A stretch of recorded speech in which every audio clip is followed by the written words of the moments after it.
Bismillahirrahmanirrahim. Assalamualaikum warahmatullahi wabarakatuh. Pada kesempatan hari ini kita akan membahas lanjutan tentang bendahara pengeluaran untuk penatausahaan atau pembukuannya. Yang pertama di sini ada bendahara pengeluaran yang tidak mempunyai BPP atau bendahara pengeluaran pembantu. Ada pula bendahara yang memiliki BPP atau memiliki bendahara pengeluaran pembantu. Yang pertama kita bahas yang tidak punya BPP dulu. Yang pertama, pengelolaan kas untuk UP atau TUP. Jadi setiap pada awal tahun anggaran, pejabat penatausaha keuangan mengajukan SPP UP atau surat permintaan pembayaran uang persediaan kepada pejabat penerbit surat perintah membayar. Selanjutnya atas dasar SPP UP tersebut, pejabat penerbit surat perintah membayar itu menerbitkan SPM UP atau surat perintah membayar. Lalu SPM UP dan SPP UP tersebut disampaikan kepada KPPN. Dicek tuh semuanya tuh, kalau sudah lengkap, sudah betul semuanya, anggarannya ada, sesuai mata anggarannya, uangnya sesuai, nominalnya sesuai, tidak ada kekurangan. Nah, selanjutnya nanti KPPN akan menerbitkan SP2D atau surat perintah pencairan dana. Nah, kalau sudah surat SP2D ini, udah surat perintah pencairan dana itu, ini tuh udah bisa diuangkan. Nah, gitu. Nah, caranya gimana? Biasanya nanti lembar SP2D tersebut dibawa oleh bendahara pengeluaran ke bank persepsi. Gitu, bank persepsi untuk dicairkan uangnya. Nah, nanti di sini uangnya itu akan biasanya tergantung ya, bisa masuk ke rekening bendahara pengeluaran. Nah, bisa uang cash juga, tapi untuk zaman sekarang udah jarang uang cash, biasanya langsung masuk ke rekening bendahara pengeluaran. Nah, di sini UP itu apa? Uang persediaan. Uang persediaan itu hanya ada di awal tahun anggaran di bulan Januari. Kenapa? Karena selanjutnya untuk bulan Februari sampai Desember kita masuknya itu GUP. Nah, GUP itu adalah ganti uang persediaan. Jadi uang persediaan hanya ada di Januari, selanjutnya GUP. Jadi bulan Februari ada ganti uang apa yang terpakai di bulan Januari. Nanti di bulan Maret ada GUP ganti uang dari belanja uang di Februari dan selanjutnya sampai Desember, seperti itu. Nah, misalnya dalam 4 bulan itu ada kegiatan atau program yang dijalankan sehingga uang yang diperlukan itu melebihi UP. Nah, seperti apa kalau UP-nya nggak cukup dalam 1 bulan berkenaan? Maka KPA atau kuasa pengguna anggaran dapat mengajukan SPP TUP. Prosedur sama kayak tadi, menerbitkan SPP TUP, lalu membuat SPM TUP, diajukan ke KPPN, kalau lengkap, kalau disetujui akan keluar SP2D TUP, seperti itu. Jadi nanti dananya bisa digunakan untuk melaksanakan kegiatan kalau uangnya nggak cukup pakai UP, seperti itu. Nah, TUP, kalau TUP pakai dana TUP ada kelebihan pada bulan berkenaan itu harus dikembalikan, seperti itu, sehingga nanti saldonya balik lagi ke atau maksimal itu sebenarnya UP gitu. Jadi kalau ada kelebihan uang TUP harus dikembalikan di akhir bulan berkenaan pada saat TUP tersebut dicairkan.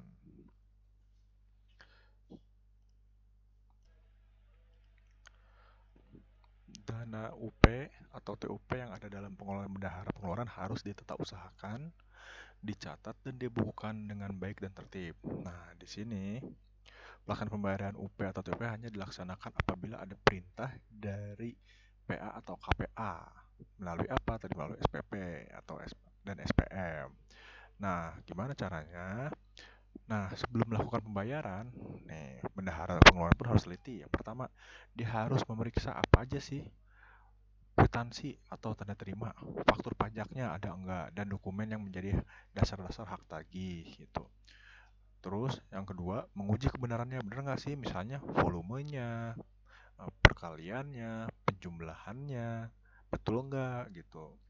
Lalu yang ketiga, mengecek ketersediaan dananya. Anggarannya ada nggak? Anggarannya cukup atau tidak?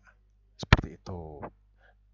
Tergantung dari tadi lihat kita cek lagi di paknya anggaran yang sudah terpakai berapa, sisanya berapa, cukup nggak untuk membiayai tagihan tersebut gitu. Dan kode rekening juga biasanya kode rekeningnya sesuai nggak? Kalau tidak sesuai berarti nanti kita ada revisi seperti itu.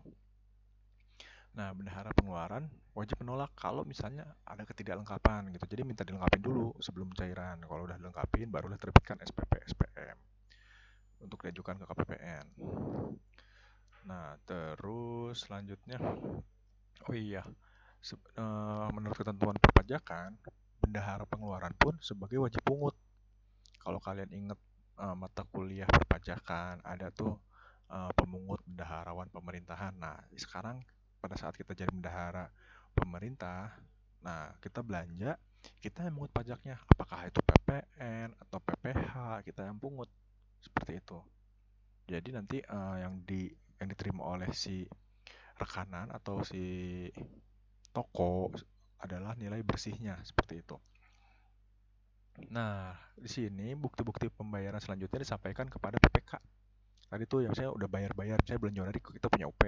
Terus kita udah belanja-belanja tuh, bukti-bukti bayar dikumpulin tuh. Terus udah gitu nanti diajukan ke PPK supaya apa? Nah, nanti PPK menyampaikan SPP GUP untuk apa? Ganti uang persediaan yang tadi uangnya terpakai di bulan Januari untuk belanja. Nah, sehingga nanti UP-nya akan berdaur ulang atau revolving atau isi ulang. Seperti itu, isi ulang yang apa dengan GUP.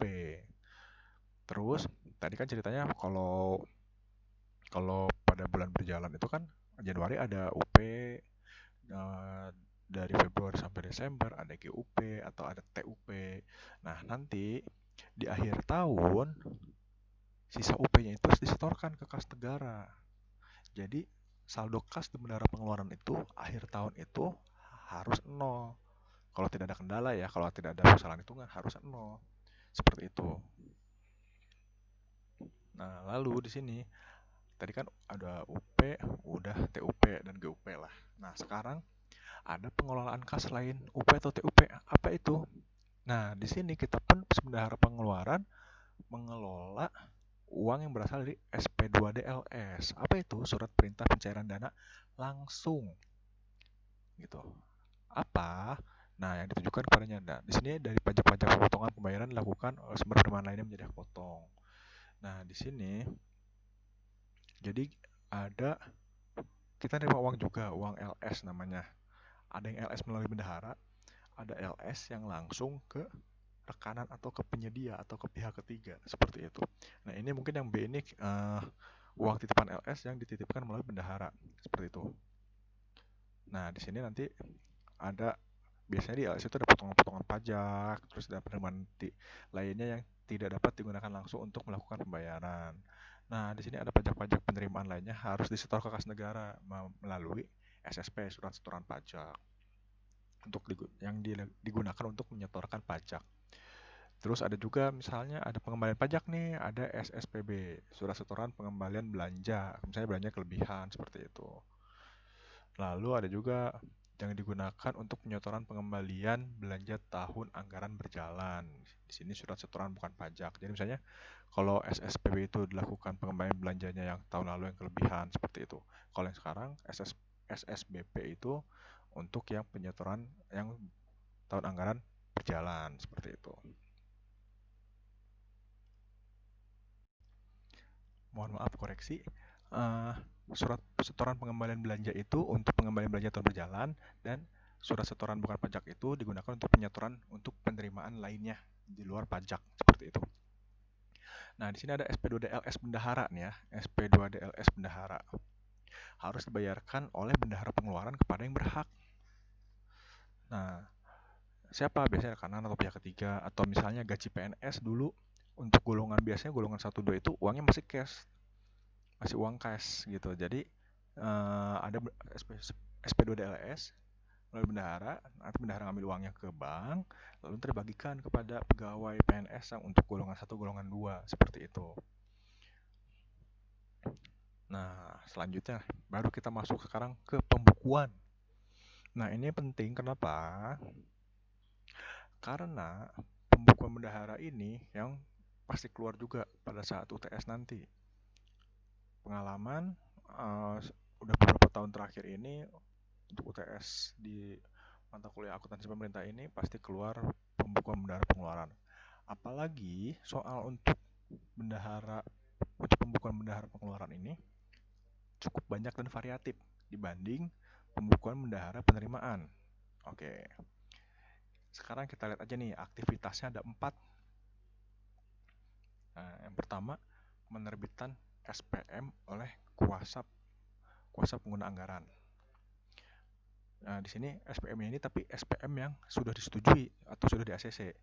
Atau kalau mau gampang nanti di sini bisa diganti aktivitas penerbitan SP2D seperti ini oleh kuasa pengguna anggaran.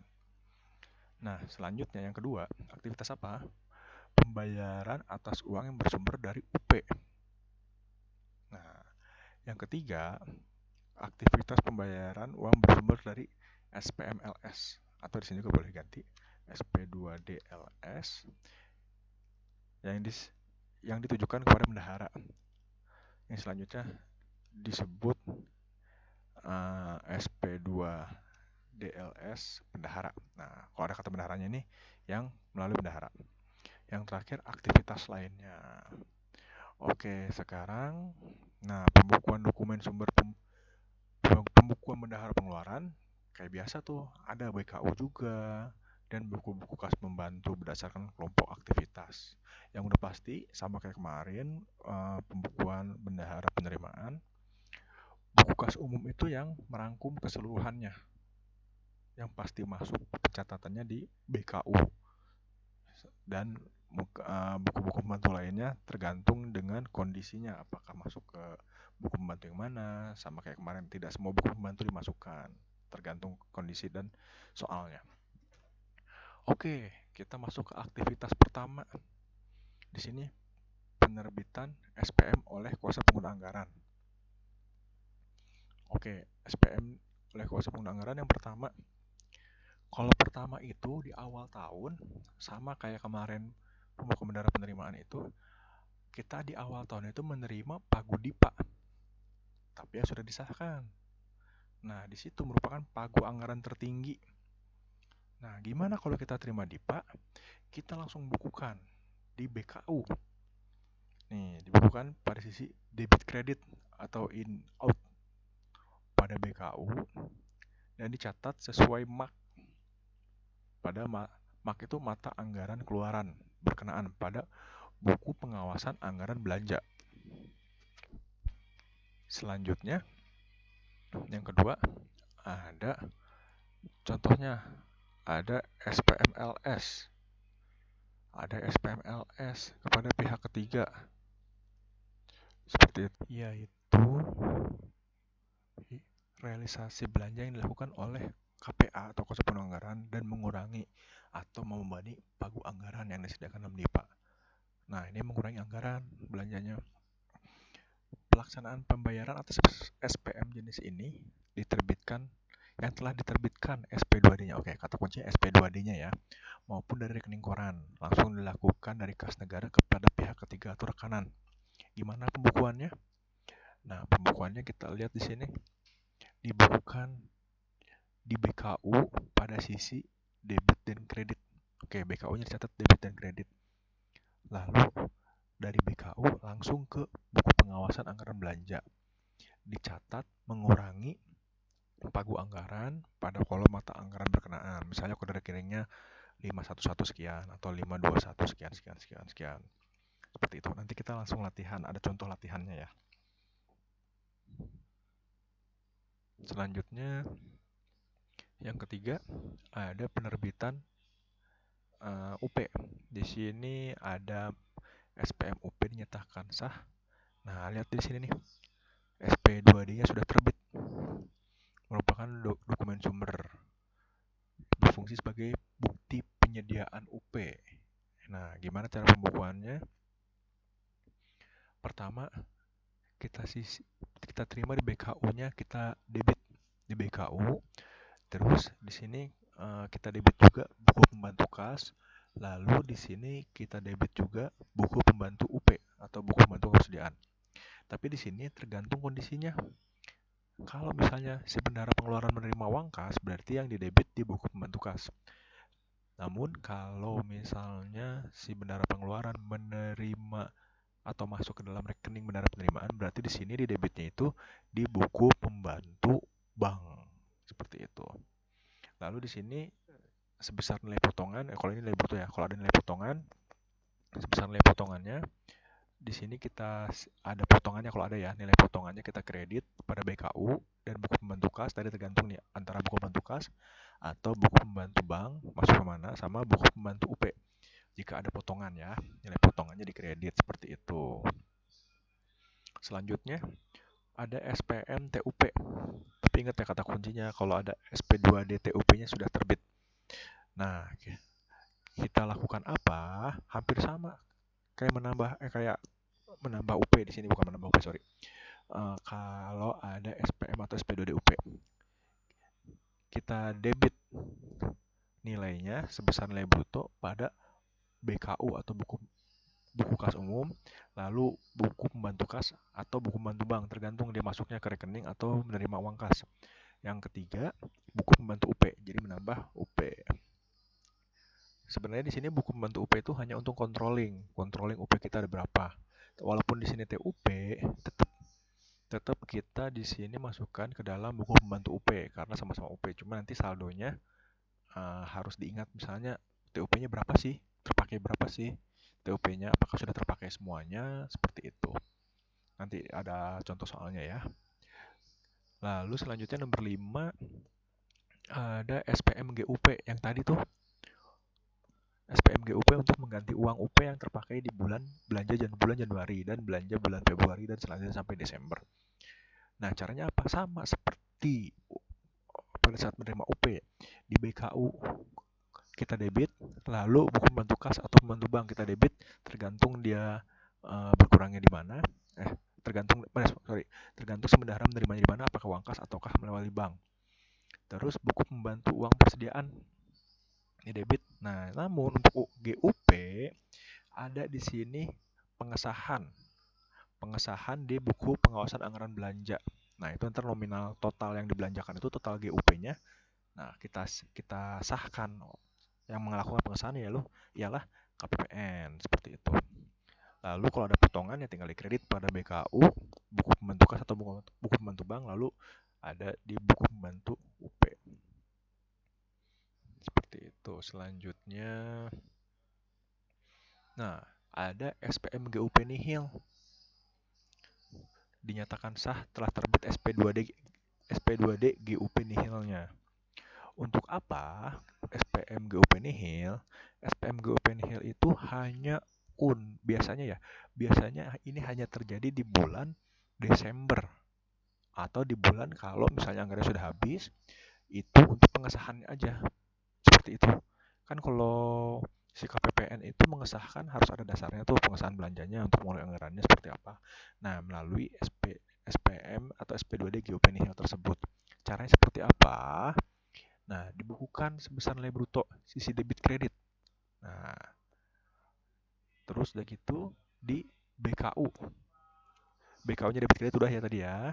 Nah, langsung dari BKU itu ke buku pengawasan anggaran belanja untuk pengesahan.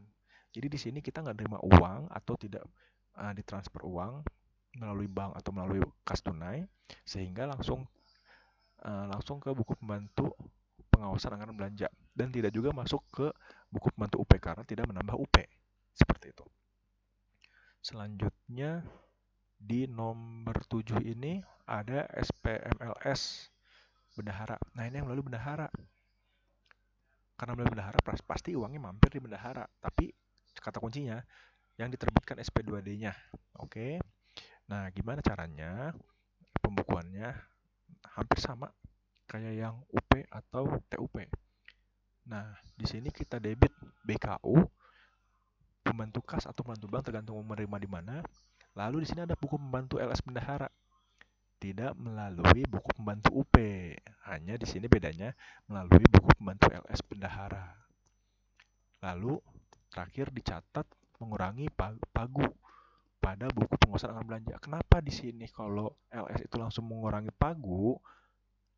Karena dia sudah disahkan. Namanya LS itu kan sebenarnya belanjanya yang belanja itu si KPPN. Seperti itu. Jadi yang mencatat yang pengesahannya itu di awal. Kalau UP, GUP, TUP pengesahannya di akhir. Kalau LS, baik LS bendahara maupun LS langsung ke rekanan itu sudah disahkan di awal. Makanya kenapa dia di sini bisa langsung masuk ke buku pengawasan anggaran belanja. Lalu kalau ada potongan biasa tinggal dikredit di BKU, buku pembantu kas atau bank tergantung, dan buku pembantu LS bendahara. Seperti itu. Selanjutnya, aktivitas pembayaran bersumber dari UP.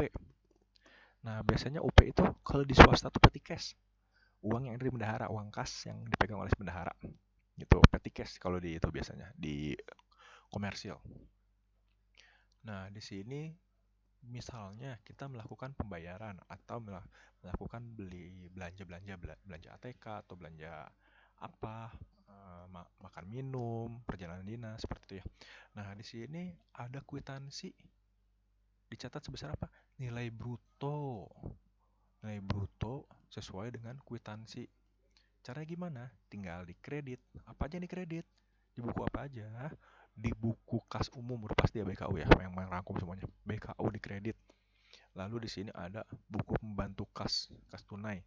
Kalau dia melalui kas bayarnya. Kalau melalui bank, tinggal yang dikredit itu buku pembantu bank. Lalu buku pembantu UP, jangan lupa. Yang tadi saya bilang, buku pembantu UP untuk kontrol. Karena dia belanja pakai UP, pakai uang bendahara, pengeluaran. Jadi buku pembantu UP-nya juga dikredit. Lalu dicatat sebagai pengurang pagu pada kolom mata anggaran berkenaan. Nanti kita sekalian belajar ya, gitu. Ini sebenarnya nggak sulit kalau sering sering latihan dan kalau udah langsung masuk ke contoh soal. Selanjutnya, nah biasanya kalau ada pajak, karena kita tadi wajib pungut, nah kita pungut pajaknya. Nah, kalau pungut pajak gimana? Nah, kita lihat tinggal di debit pada buku kas umum, buku pembantu kas, atau buku pembantu pajak. Dan buku pembantu pajak, sorry. Jadi ketiga buku itu tuh, BKU, buku pembantu kas, sama buku pembantu pajak. Ini juga fleksibel. Kalau misalnya kita melalui bank, berarti yang di debit buku pembantu bank, seperti itu. Terus di sini ada setoran sisa UP ke kas negara yang tadi saya cerita di atas itu pada saat akhir tahun. Ada sisa UP atau TUP atau GUP di akhir tahun karena saldonya harus 0. Apa aja yang dibukukan? Nah, yang pertama, ini SSBP dinyatakan sah, surat setoran bukan pajak, dibukukan di sisi kredit pada BKU, buku pembantu kas atau buku pembantu bank tergantung uangnya dari mana, sama buku pembantu UP. Nah, terus ini SSP itu apa? Kalau ada pungutan pajak yang belum disetorkan. Tadi kan kita mungut pajak di sini nih, kita mungut pajak. Nah, sekarang kita mau setorin pajaknya nih ke kas negara. Caranya gimana? Nah, pakai SSP kan, setor pajak ya, surat setoran pajak. Nah, di sini tinggal kita kredit pada BKU, pada buku pembantu kas tunai atau buku pembantu bank tergantung uangnya ada di mana, dan buku pembantu pajak. Jadi lawannya tadi yang ini pada saat pungut, ini pada saat setor. Seperti itu. Nah, selanjutnya aktivitas pembayaran dari uang bersumber dari LS bendahara. Yang tadi tuh kita kan terima uang tuh, yang ini nih, kita baru menerima uang nih. Nah, sekarang ceritanya bendahara mau menyerahkan uangnya kepada yang berhak. Nah, caranya gimana? Nah, kita tinggal kredit aja pada BKU, buku pembantu kas, tergantung uangnya gimana ya. Kalau ada buku pembantu kas yang kredit buku pembantu kas. Kalau uangnya tadi masuk ke bank berarti buku pembantu bank yang kredit. Sama buku pembantu LS bendahara. Karena tadi kontrolnya juga LS bendahara. Nah, di sini tidak masuk ke buku pengawasan anggaran belanja. Kenapa? Karena ini tadi sudah di awal disahkannya. Nah, di sini nih pengurang pagu. Nah, sudah disahkan di awal. Kan tadi belanja LS itu pengesahannya di awal.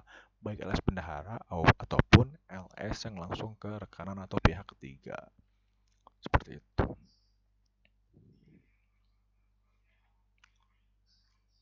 Lalu di sini kalau untuk ada SSPB juga nih yang dinyatakan sah dibukukan di sisi kredit pada BKU, bantu kas dan buku bantu LS bendahara seperti itu. Kalau ada sisa uangnya nih, kayak tadi nih buku bantu LS juga siapa tahu ada sisanya dari uang belanja tersebut. Tapi biasanya kalau LS bendahara itu atau LS langsung pada pihak rekan atau pihak ketiga itu biasanya angkanya udah fix karena tadi uh, verifikasinya di awal, jadi udah kelihatan nominalnya berapa, angkanya berapa, tagihannya berapa, kwitansinya berapa, seperti itu. Nah, di sini dalam hal SPMLS atau SP2DLS bendahara tidak mencakup potongan pihak terbayar, maka si bendahara pengeluaran harus melakukan pemotongan pajak. Nah, seperti itu ya. Kalau pajak, nah di sini ada yang A itu dibukukan sebesar tanda bukti. Ini awalnya nih. Mohon maaf. Nah, di sini mohon maaf. Direvisi ya. Nah, kalau SPMLS tidak mencakup potongan pihak terbayar, nah bendahara wajib melakukan pemotongan pajak pada saat dilakukan pembayaran. Caranya gimana? Nah, kita keluarkan dulu di sini. Yang tadi kan kita di awal nerima nih di sini nih. Nah, di sini kan nerima, tapi tanpa ada potongan nih. Nah, kita bayarkan di sini pada nilai bruto pada di buku kas umum, buku bantu kas atau bank tergantung uangnya di mana, dan buku bantu LS bendahara. Nilai bruto kalau tidak ada potongannya di awal. Nah, tapi setelah ini udah kasih nilai brutonya, kita harus motong pajak dulu nih. Motong pajak dulu di debit pada BKU, buku kas, dan buku bantu pajak. Nah, sudah motong pajak seperti biasa, habis motong langsung setor. Setornya gimana? Tinggal dibalik aja. Tinggal dikredit pada BKU, buku bantu kas, dan buku pembantu pajak. Seperti itu. Mudah saja ya. Selanjutnya, nah di sini ada yang terakhir aktivitas lainnya. Di sini bendahara wajib membukukan dan mempertanggungjawabkan semua uang terimanya ya.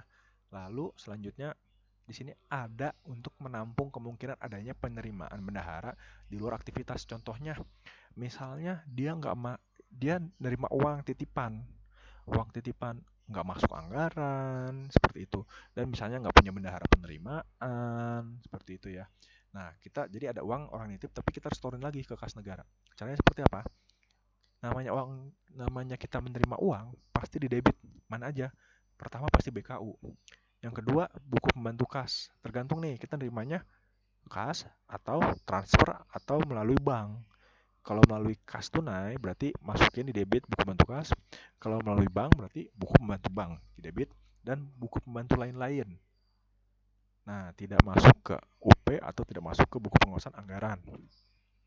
Selanjutnya, SSBP yang dinyatakan sah. Nah, surat setoran bukan pajak nih. Nah, kita setorin ke bank nih, tapi karena itu kan titipan bukan pajak, bukan apa. Jadinya kita setorkan pakai SSBP, surat setoran bukan pajak. Caranya gimana? Tinggal kebalikannya dari atas. Kita kredit pada BKU, pada buku pembantu bank atau buku pembantu kas tergantung uangnya di mana, dan buku pembantu lain-lain seperti itu.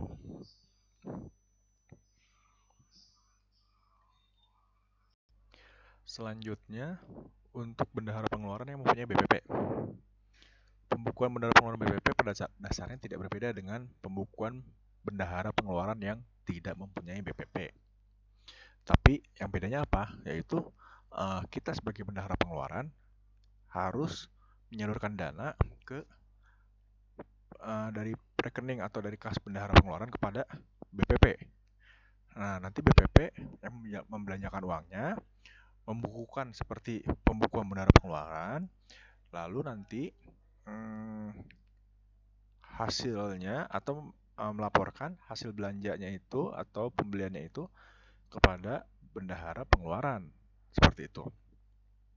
Lalu nanti bendahara pengeluaran yang mengecek lagi kwitansi-kwitansi, faktur-faktur pajak, SSP pajak seperti itu yang diserahkan oleh bendahara oleh BPP kepada bendahara pengeluaran. Lalu nanti bendahara pengeluaran membukukan apa atas dasar bukti-bukti tadi yang didapat dari bendahara pengeluaran pembantu. Oke, yang pertama, penyaluran dana dari bendahara pengeluaran kepada BPP. Nah, di sini fungsi BPP selaku pembantu bendahara pengeluaran. Maka penyaluran dana kepada BPP belum melupakan belanja.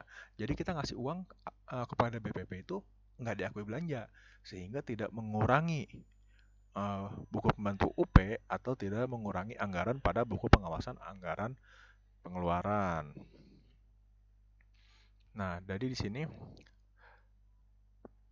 kas pada BPP masih merupakan uang yang harus dipertanggungjawabkan oleh bendahara pengeluaran. Nah, pada saat kita ngasih kepada BPP, nah kita bukukan apa? Nah, kita bukukan di sisi debit kredit pada BKU. Kenapa debit kredit? Sebenarnya kita tidak mengurangi uang secara keseluruhan ya, tidak mengurangi uang, tapi hanya berpindah nih dari di sisi debit kredit pada BKU, terus, nah kita tahap keduanya, kita mengkredit alur uangnya ya. Kita mengkredit pada buku pembantu kas. Misalnya kita mau ngasih kas kepada BPP, kas tunai ya. Nah, kita di buku pembantu kas kita kredit. Selanjutnya, kita debit lagi di buku pembantu BPP. Jadi kita punya kontrol lagi, yaitu kontrol buku pembantu BPP. Gitu. Jadi kelihatan nanti. Jadi dari sini, dari kedua ini nanti kelihatan uangnya ada berapa yang di buku pembantu BPP dan berapa sisanya di buku pembantu kas. Nih, misalnya kita punya uang 50 juta dikasih kepada BPP di kredit sebesar 20 juta. Sehingga buku pembantu kas kita sisa 30. Dan di buku pembantu BPP di debit 20. Sehingga di sini ada uangnya di buku pembantu kas itu ada 30, sedangkan di buku pembantu BPP ada 20. Tapi secara total di BKU tidak berubah, total masih 50 juta. Seperti itu penjelasannya. Lalu, misalnya nih, BPP di akhir periode, di akhir bulan atau di akhir periode, dia ada sisa uang nih, pengembalian sisa uang persediaan dari UP-nya si BPP. Jadi tadi misalnya kita kasih di sini 20 juta tadi ya, ternyata ada sisa 5 juta di sini, harus dikembalikan kepada bendahara pengeluaran, dibukukan melalui LPJ BPP. Misalnya yang terrealisasi 15 juta, yang dikembalikan 50 juta. Caranya gimana pada saat pengembalian? Nah, karena angka total juga tidak berubah, tetap di debit kredit pada BKU sebesar sisanya itu, misalnya 5 juta. Selanjutnya, nah buku pembantu kasnya kita debit 5 juta. Dan dikredit pada buku pembantu BPP. Sehingga uang di buku pembantu BPP habis, uang kas kita yang tadi 30 misalnya dikembalikan lagi 5, jadi total 35 juta. Pas ya, yang dibelanjakan 15 juta oleh si BPP, seperti itu. Nah, lalu selanjutnya untuk LPJ BPP sebagai dokumen sumber. LPJ itu apa? Laporan pertanggungjawaban si BPP bahwa dia udah membelanjakan uang yang tadi di awal dikasih, seperti itu. Misalnya, yang pertama, kalau dapat dari dana UP, belanja yang dilakukan oleh BPP atas uang persediaan. Nah, jumlah nilai pengurang menurut mata anggaran dibukukan di sisi kredit. Misalnya SPJ-nya tadi 15 juta. Nah, berarti dikredit 15 juta di BKU. Lalu tadi sama di buku pembantu BPP dikredit 15 juta.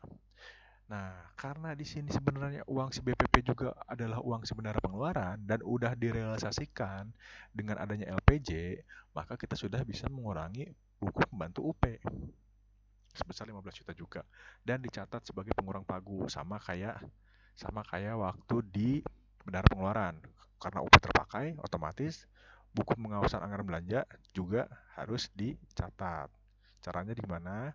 Mengurangi mata anggaran berkenaan. Apakah itu misalnya 511 atau 521 sekian-sekian atau 523 sekian-sekian, tergantung mata anggarannya. Gitu. Lalu di sini misalnya ada transfer ke bendahara pengeluaran. Pengembalian sisa. Oh, ini juga udah sih tadi ya. Ini juga udah nih.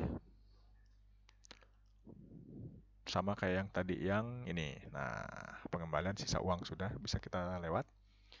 Nah, kalau ada dana LS bendahara, tadi belanja dari SP2 DLS yang melalui bendahara. Oke. Sebenarnya sama aja, cuman perbedaannya di mana? Nah, di sini buku kontrolnya aja. Nah, buku kontrolnya karena LS dan tidak masuk ke buku pengawasan anggaran belanja. Karena apa tadi LS diverifikasinya atau disahkannya di awal oleh KPPN. Oke. Jadi misalnya uangnya dari LS bendahara nih. Terus kita udah ngasih LPJ-nya. Nah, si bendahara pengeluaran nyatetnya langsung dikredit pada BKU sebesar nilai yang dibelanjakan atau sebesar nilai LPJ-nya dari BPP. Lalu dari buku pembantu BPP pun dikredit dan buku pembantu LS bendahara dikredit karena dia pakai uang si LS bendahara gitu, pakai dananya dari bersumber dari LS bendahara seperti itu. Lalu kalau ada pengurangan ya sama kayak tadi, tinggal dikredit pada BKU, buku pembantu BPP dan buku pembantu LS bendahara seperti itu. Selanjutnya, mohon maaf. Ini kalau LS, revisi, mohon maaf ya. Kalau untuk LS bendahara, nah di sini setorannya langsung ke kas negara. Karena apa? Karena LS tadi tuh uangnya sebenarnya uang si KPPN, gitu ya. Walaupun melalui bendahara pengeluaran. Nah kalau pengembalinya langsung ke kas negara. Jadi BKU, buku pembantu BPP dan buku pembantu LS bendahara langsung dikredit seperti itu. Terus kalau ada dana pajak gimana nih? Nah, di sini misalnya ada pungutan pajak belanja dilakukan oleh BPP. Nah, dilakukan secara gimana? Caranya yang pertama sebesar jumlah penambahan dibukukan di debit pada BKU, buku pembantu BPP dan buku pembantu pajak. Gitu. Kalau ada terus gitu bisa sebesar jumlah pengurangan dibukukan pada sisi kredit BKU, BPP sama buku pembantu pajak dana lain-lain. Selanjutnya bisa juga sebesar jumlah penambahan buku di sisi debit pada BKU, BPP, dan buku pembantu lain-lain. Dan bisa juga sebesar jumlah pengurangan dibukukan di sisi kredit pada BKU, buku pembantu lain-lain, dan buku pembantu BPP. Nah, seperti itu.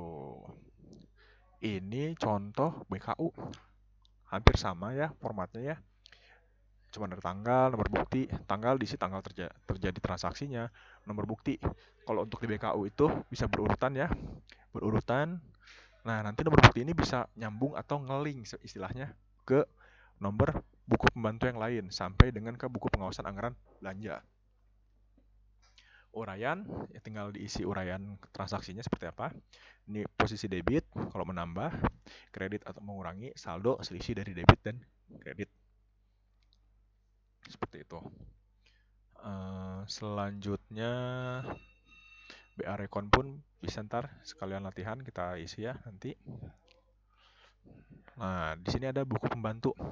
Banyak nih, ada buku pembantu kas, buku pembantu UP, buku pembantu LS bendahara, buku pembantu bendahara pengeluaran, pembantu, atau BPP, atau buku pembantu lain-lain. Di sini juga ada nah, formatnya bersama kayak BKU ya. Tanggal, nomor bukti nanti tinggal ngikut dari yang BKU, uraian, debit, kredit, saldo, seperti itu. Terus di sini karena kita tadi sebagai wajib pungut. Oke, jadi di sini kita ada tambahan buku pembantu pajak. Kita lihat formatnya agak sedikit berbeda, cuman mudah juga. Di sini ada tanggal sama nomor bukti juga ngikut dari BKU, uraian sesuai dengan dari BKU juga atau transaksinya. Nah, di sini debitnya ada beberapa jenis pasal yang dipungut. Debit bisa ada PPN, PPh 21, PPh 22, PPh pasal 23 dan lain-lain. Pengeluaran kredit hanya satu karena apa? Karena tinggal setorkan ke kas negara. Tapi kalau penerimaan, kita lihat penerimaannya dari mana nih? Apakah PPN, PPh pasal 21, PPh pasal 22, 23, seperti itu. Dan saldo. Dan yang terakhir setelah buku pembantu pajak, yaitu buku pengawasan anggaran belanja. Nah, di sini di sini hampir sama dengan buku pengawasan anggaran pendapatan, cuman di sini bedanya untuk belanja. Nah, yang pertama, tanggal kita ngikutin aja sesuai tanggal transaksi, nomor bukti sesuai dengan BKU, terus udah gitu uraiannya sesuai nilai transaksinya, nilai transaksi yang terjadi. Nah, cara bayar pakai apa? Kalau pakai uang bendahara pengeluaran, berarti uangnya diisi di kolom UP, pakai uang UP. Kalau LS itu, kalau misalnya pakai SP2D LS atau pakai uangnya sih KPPN, baru diisi di kolom LS cara bayarnya. Lalu di sini ada kelompok anggaran. Nah, ini kelompoknya. Terus ini anak-anak kelompoknya. Nah, di sini misalnya 521. Sorry, 5 5211. Nah, ini misalnya 5211 sekian. Nah, anak-anak dari kelompok mata anggaran tersebut di sini dari kolom 13 sampai 17. Nah, untuk kolom 18 sampai 22 itu pagu anggarannya sesuai DIPA. Nah, itu yang dicatat pada saat kita nerima DIPA. Terus posisi UP gimana? Kalau belanjanya masih di bendahara pengeluaran, itu baru di bukti pengeluaran. Nominalnya dicatat di sini. Sesuai dengan ini, misalnya kalau bayar pakai UP, biasanya posisi UP-nya baru bukti pengeluaran. Kalau LS, nah LS kan tadi disebutkan bahwa belanjanya sudah diverifikasi di depan, sehingga sudah disahkan oleh KPPN.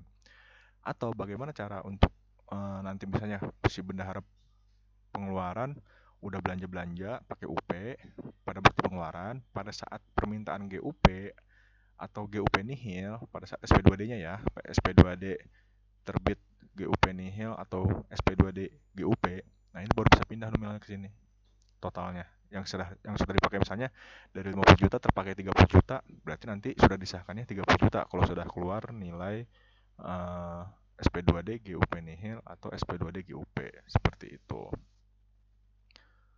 Oke, segitu untuk yang bendahara pengeluaran. Nah, sekarang untuk pembukuan bendahara pengeluaran pembantu atau BPP. Nah, di sini saya nggak perlu panjang lebar lagi menjelaskan karena apa? Kalau kita sebagai BPP, itu pembukuannya hampir sama dengan pembukuannya si bendahara pengeluaran. Bedanya apa? Kalau bendahara pengeluaran dapat uangnya itu dari si KPPN. Sedangkan kalau BPP dapat uangnya dari bendahara pengeluaran. Gitu. Jadi, kalau untuk pembukuannya hampir sama dengan si pembukuan bendahara pengeluaran. Untuk yang pengeluaran kas UPTUP sama lah sama yang dijelaskan di atas tadi.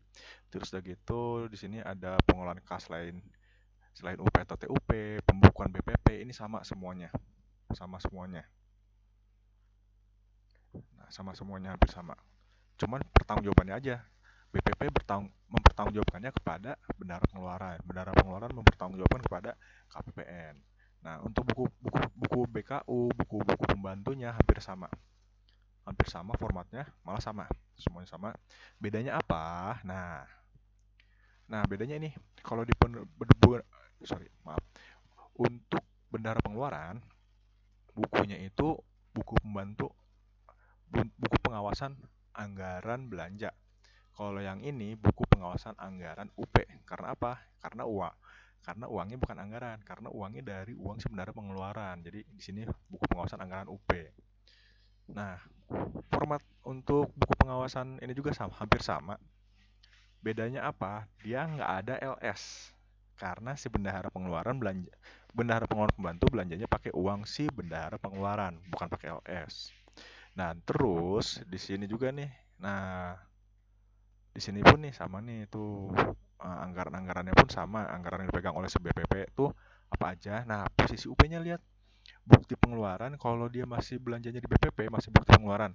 Kalau udah mempertanggungjawabkan atau udah misalnya udah mempertanggungjawabkan kepada si bendahara pengeluaran, berarti sini sudah di SPP-kan. Beda ya, kalau tadi kan sudah disahkan oleh KPPN, kalau ini udah di SPP-kan. Sudah di SPP-kan belum oleh bendahara pengeluaran. Kalau udah berarti udah bisa pindah angkanya ke sini. Seperti itu. Itu aja bedanya. Tapi secara garis besar untuk pembukuannya sama seperti itu. Nah, sekian untuk yang pembukuan bendahara pengeluaran dan pembukuan untuk bendahara pengeluaran pembantu. Selanjutnya akan di video yang berbeda untuk yang contoh soalnya. Oke, sekian. Kalau begitu, terima kasih atas perhatiannya. Terima kasih sudah menonton. Mudah-mudahan bermanfaat. Mohon maaf kalau ada salah.